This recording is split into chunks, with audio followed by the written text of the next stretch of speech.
Hey, welcome everybody. Mark the Shark here. Hope everyone's having a great Monday. I just want to walk everyone through, if interested, how to install this and run it on Docker here locally. So first things first, we'll go ahead and clone the repo, and you can use either HTTPS or SSH. Doesn't really matter. It depends on what you got set up. So we'll do a git clone, and just to show you, ls I don't have it installed right now, so we'll do git clone. Paste that in there, cloning it in. Doesn't take too super long.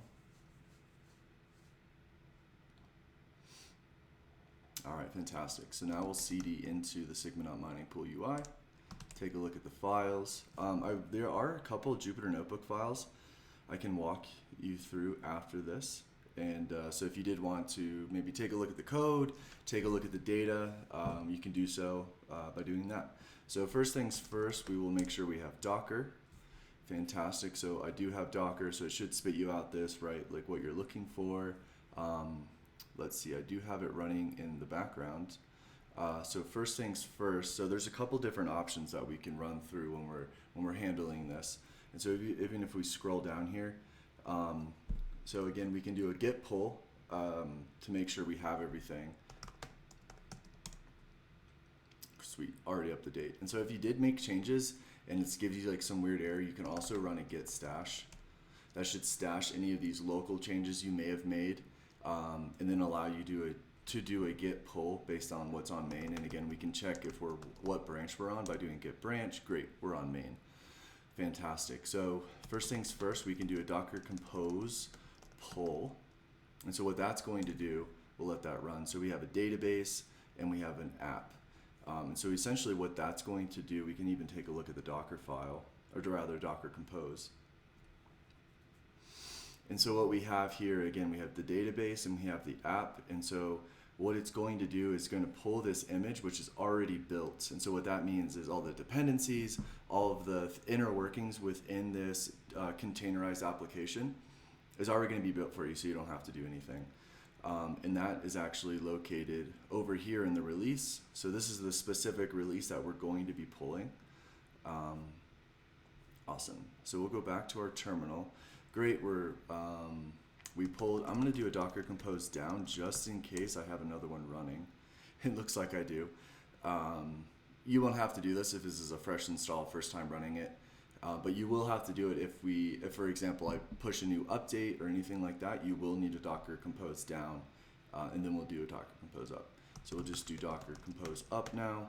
You can do the -D if you don't want to see the output, but we'll just go ahead and leave it as Docker compose up so we can facilitate the output and take a look.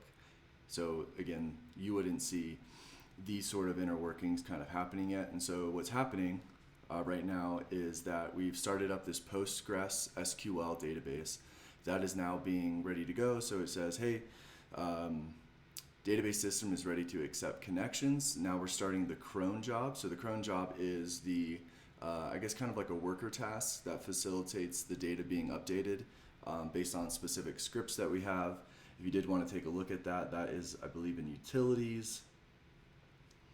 And then cron tab updates. And so we're running, let's see, this specific Python file every 2 minutes, this one every 30 minutes, this one every 2 minutes. So that's basically what we're doing there.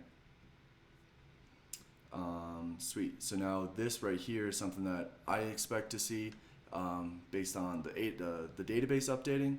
And so we'll just give it a couple more minutes while that loads up. And then after that, we should see the actual app installing. And so I could again walk you through the Docker compose file and what's based on like kind of what's happening, right? So we have the database, that is essentially what we just walked you through.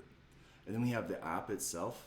And so we have this depends on argument, and it depends on the database. So the app, this basically tells Docker, hey, we need to set up this database first, and then we can start this app. So that's what's happening.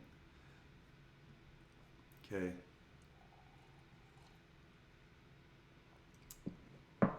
Hang out here just a little bit. It's got to do all the fun things. This guy over here. We'll just close that out. Go back to to the UI itself. And I guess I can take a moment, maybe if you are not already, join our Telegram group. A lot of great guys in there, great people. Let's see, yep, Sig Mining. So right, we have Sigmanauts. This Ergo port price gives us updates, I think every 6 hours or something like that. Kind of tells you connected miners, the pool's hash rate, so on and so forth. So that's great to see. We'll pop back over here. All right, so now we're listening on this specific URL. So I'm just going to go ahead and go localhost 8050 and Shazam, here we are. So we got 52 miners just like we saw in the Ergo port price. Oh, look at that, we found a block with less than 50% confirmation, so that's awesome to see. In my last video we were right around 100 gigahash, so that's pretty consistent with what we found. We've now found 103 blocks, so that's amazing. And yeah, this is the UI that kind of we've seen before, kind of what we were expecting to see. Nothing different, nothing changed, and we can even take a look, right? Oh, we even have 2 blocks found pretty close. Let's see, almost an hour apart. 32% terms of confirmation, 57% confirmation with these respective miners, so that's awesome to see. Oh, and interesting, so it looks like 32 is the block reward, so maybe somebody set some extra fees, I suppose, for the miners, so that's cool to see. So obviously we scooped that up and got that transaction out, so again, amazing to see. And so that is essentially how you would set this up, and then all these little sort of outputs are again what I would expect as the developer of this.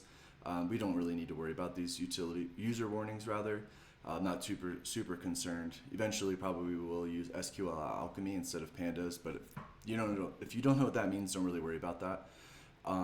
So that is how you set up the UI within Docker. So now we'll actually cancel this. So Control C. I'm going to do a Docker compose down to make sure it turns off. We'll even double check this. Fantastic. And then from there, there's like another sort of an idea of where, say for example, I push a new image and then for whatever reason, sometimes this happens, it breaks or it's not running as expected. And so essentially what this image is GitHub with these Git actions will facilitate the building for us, so you don't have to worry about the building in and of itself. And so, but if you did want to do that, we would just run this command, and then actually we don't even need to worry about composing down at this point, because it's just going to compose it up, and then we'll build it as well. So we'll just do docker compose up -- build. We'll press enter, and so this is what we see essentially what's the specific Docker files are actually doing. So for example, let's see, so we're running apt update, we're getting cron, and then we're installing the requirements relative to the GitHub repo. So this is the specifics within the Docker file, not Docker compose. So we can take a look at that. So we can see, so we're grabbing Python 3.9, we're copying over the directory into the app folder in the Docker file, or rather Docker container. This is that command that we were just running. And then this is all the specifics within the Docker container that we're running itself. So let's see. So then, and then the last command is this entry point.sh. Let's see, where is that? You can take a look at that really quick. So I just want to verify, right? We saw this on the Docker compose, Docker, starting cron started. That's just a validation that we can make sure the cron jobs have started. We're going to initialize the database. This is very important, especially if this is your first time running this. We want to make sure the tables are there. The tables are there to be able to insert into. So we create the tables. Previously, we were deleting tables within this utility script, but for right now, we're not doing that. And so if you did Docker compose down, wait a few weeks, months, whatever, days, you will have the same data that you have. So progressively, you should see more and more data within your Docker container. And then this is the final command that actually specifically runs, and then we point to this 8050 port within our local host. So then we'll take a look. This does take quite some time. Not too much, right? I think it's like 2 or 3 minutes.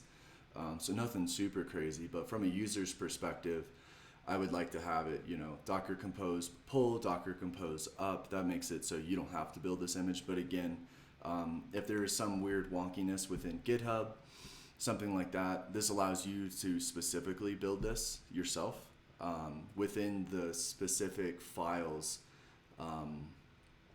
that are in your folder within this GitHub repo. So again, we see the same sort of output that we saw last time, right? This is what we were just talking about. Starting Chrome started. Again, great to see everything's working as expected. And so another reason, a thing to keep in mind, so if the files do change, right, and so there's like a new update, you will need to do a git pull because we're essentially changing the files within GitHub here, and then we're pointing to them, we're doing a bunch of different things, and so you will need to update GitHub. So again, that's a git pull, and then if you change any files, for example, maybe in the configuration, whatever you're trying to do, not really sure, right? Maybe you're poking around in the Jupyter Lab files. You will either need to commit them, maybe create a new branch, whatever you're trying to do again, but then you'll also have to do a git stash and then git pull, so then you get those latest updates. Sweet. And I guess while we're doing this, I'll walk you guys through the Jupyter Lab stuff. So for example, I've gotten some requests to, so for example, if you want to airdrop our miners, or you want to grab all the block data, you can do that here. I'll walk you through that. So just looking at this prototype Jupyter Lab, this does change from time to time when I'm trying to do different things. I tend to develop within this Jupyter Lab, Jupyter Notebook, and then I'll port that over to the Python scripts and kind of go from there. And so for this example, this is using the old API, not the new API, but you can kind of get an idea, for example. So here's our main method for the old stuff. Then we're updating the data. So then that just essentially means that this reader is a object, and now these objects have attributes. So you could think of it something like a car would be an object, and an attribute of the car would be like a number of wheels, the size of the wheels, the color of the car, right?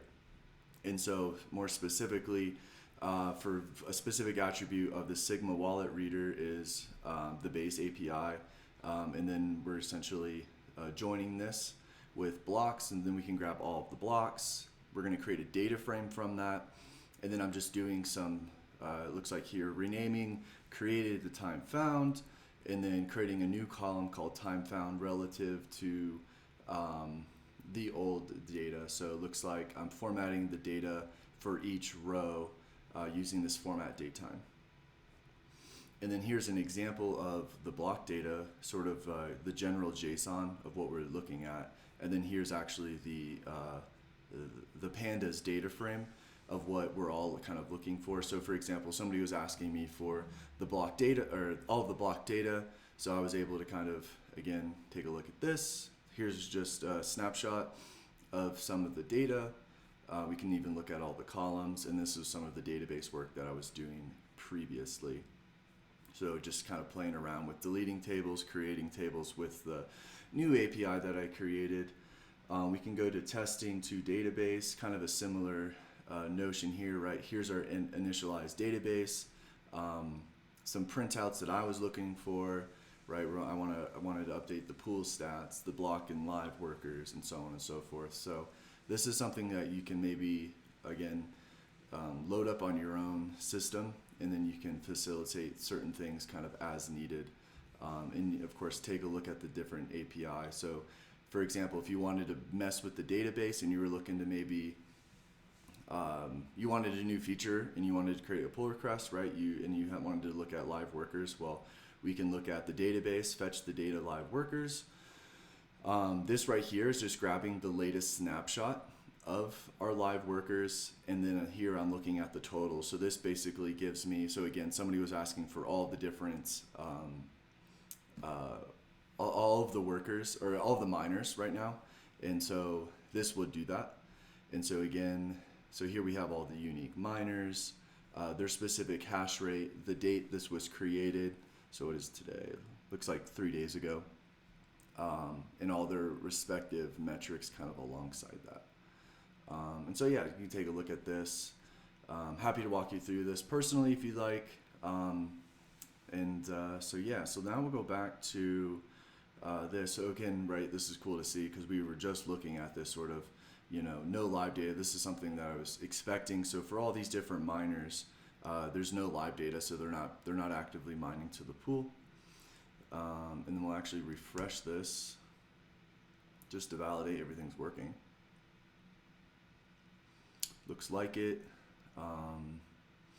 Fantastic. 52 miners, that's what we were just kind of looking at.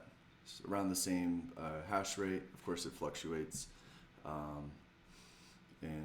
So yeah, so that's my video. If you guys have any questions, comments, or concerns, feel free to reach out, either in Telegram, X. And so yeah, have a great day, everybody. See ya.